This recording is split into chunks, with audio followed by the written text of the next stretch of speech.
نحمدہ و نصلی علی رسولہ الکریم۔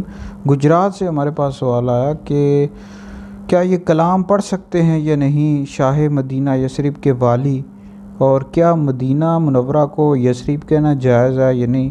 تو اس حوالے سے میرا فتویٰ بھی موجود ہے۔ فتویٰ انشاءاللہ سوشل میڈیا پر، واٹس ایپ پر، دیگر جگہوں پر شیئر کر دوں گا۔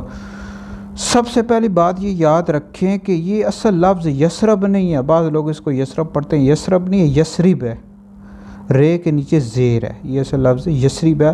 اور یثرب کا مطلب ہوتا ہے ہلاکت اور فساد۔ اشیعۃ علامات میں اس کا مطلب لکھا ہوا ہے ہلاکت اور فساد۔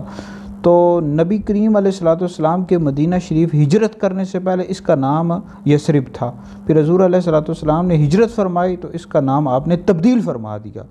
تو اس حوالے سے مسند احمد بن حنبل کی حدیث ہے، نبی پاک علیہ السلام نے فرمایا کہ جو مدینہ منورہ کو یثرب کہے اس پر توبہ واجب ہے۔ مدینہ توبہ ہے، توبہ ہے۔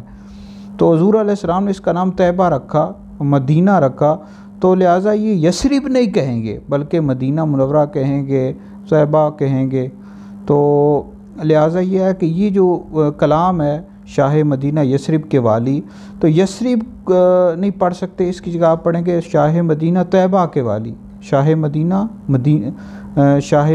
طیبہ کے والی، شاہ مدینہ مدینہ کے والی، اس طرح یہ پڑھیں گے، مدینہ پڑھیں گے، طیبہ پڑھیں گے، یثرب نہیں پڑھیں گے۔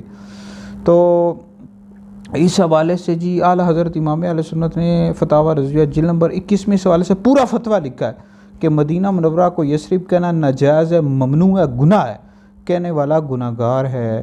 تو لہٰذا یہ جو نعت خواں ہوتے ہیں، نقیب ہوتے ہیں، اس طرح کے جملے بول دیتے ہیں، تو یہ اور کلام بھی لکھتے ہیں، تو ہرگز بھی یثرب نہیں لکھ سکتے، نہ پڑھ سکتے ہیں۔